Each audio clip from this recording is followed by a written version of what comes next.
philosophers, but they let you borrow the empty jars. Oh yes, they did. Even their empty pots, they lent it to me. Anything that is empty. But I mean, did it ever cross your mind? I mean, how could you fill all those empty jars when you have just a little pot of oil? Did you ever doubt at all?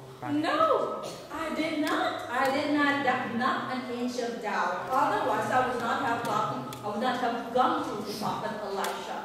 I know for a fact that prophet Elisha was speaking of God's words. And the issue then was not a matter of, does it make sense? The issue then was, are you going to obey God's words? And I did. You know, friends, the good news about the story of Tamara is that she came to the right place. She came to seek God, and she believed that God is going to move in her behalf.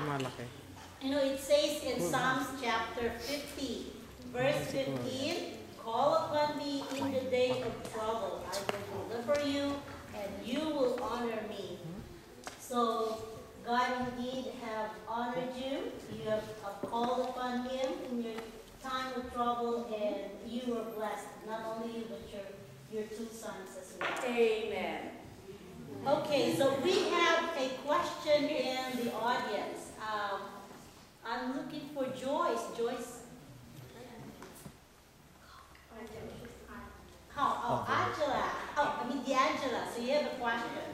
Yeah, I'm a shopaholic and I buy lots of things like bags, shoes, clothes, and everything maxed out on my credit cards. And I have trouble paying them off, so what kind of advice could you give me? Oh, thank you so much, darling, for the question. Don't worry, you're not alone. Well, anyway, talking from experience, the very first thing that you should do, well, to everybody here, avoid being a slave of debt. All those credit cards, they will bury you alive.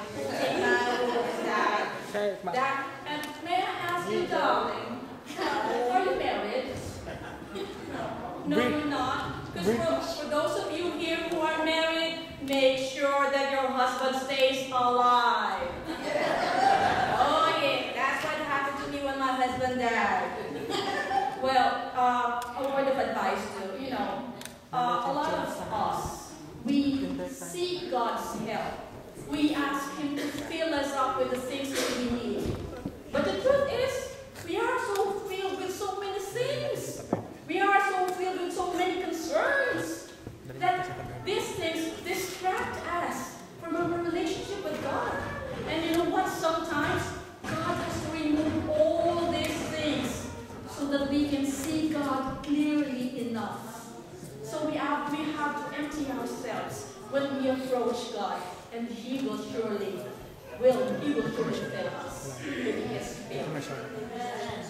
You know, I believe the key word here is empty.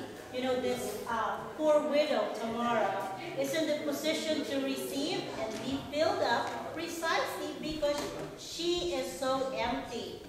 You know, Jesus said, blessed are the poor in spirit, blessed are those that mourn, blessed are the meek, blessed are those who hunger and thirst for righteousness. These are empty people. You know, God's blessings are for the empty, needy people and sick and hungry and thirsty of God's blessing. You know, don't let stuff fill our lives. You know, don't let yourself be trapped in the illusion that life is good when you don't feel the need for God. So thank you, Tamara. You're very welcome. Story. It's, you know, really significant, especially in our time today. Thank you. And I'm going to call the rest of the guests, Anna and Ruth, to please come up. We're going to sing Fil-Am. Ruth and Anna.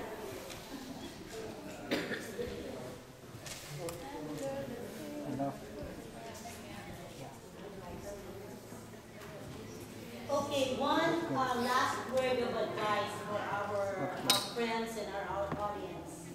And Ruth, start with you. What could you advise?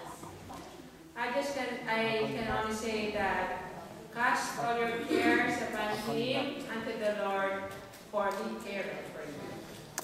Amen. Thank you. And how about you, Anna? Well, what I can say also that as we live from day to day, we have to put that first in our lives. We have to seek first the kingdom of God. So all the things, all the things will be added to us. Everything will be supplied to us. Thank you. And Tamara? By advices, let us not fill ourselves with so many things to distract us from our relationship with God. And God is a master of filling us up. So every time you find yourself in a problematic situation, seek God first. You know, God will make a way. That's So, right. first thing to go to, first one to go to, is God. Thank you so much. You know, friends, there are about 2,000 references of money in the Bible. Out of 2,000 references, it can all be boiled down to 3 words. 3 words about money, and it's so important. Number 1, work. Number 2, save. And number 3, give. Like in the case of our 3 guests, Ruth, she was so hardworking, and she did not wait for other people to supply her need. She worked hard, and God provided her. And just to, even in the book, work is so important that even Paul in his writings, in his letter to the Thessalonians, he said that if anyone will not work, he shall not eat. That's how important work is. So when you are able, you should have a job. And also in the case of Tamara, she may have nothing left in her house, but she saved the most important thing. Do you know what she saved? The oil. I mean, during those times, oil was so important that it can be used for cooking, for lights, for religious purposes, for medicine, and even for beauty. So it's so important. She saved the most important thing. You know, in our case right now, we should be saving. When you're able to save, you have to save. The ants are small creatures, but they store food in the summer, right? They do not wait till it's rainy time and you have no time to save. And also, and lastly, the case of Anna, she gave. She trusted the Lord, that she gave all that she had, but God had provided her with everything. You know, it says in Ecclesiastes that throw your bread in the water, and in a few days you will get it, you will find it. So thank you, ladies. It's been a pleasure for you to come in our show. This is so much fun. We should do this again next time. Sure. Thank you so much for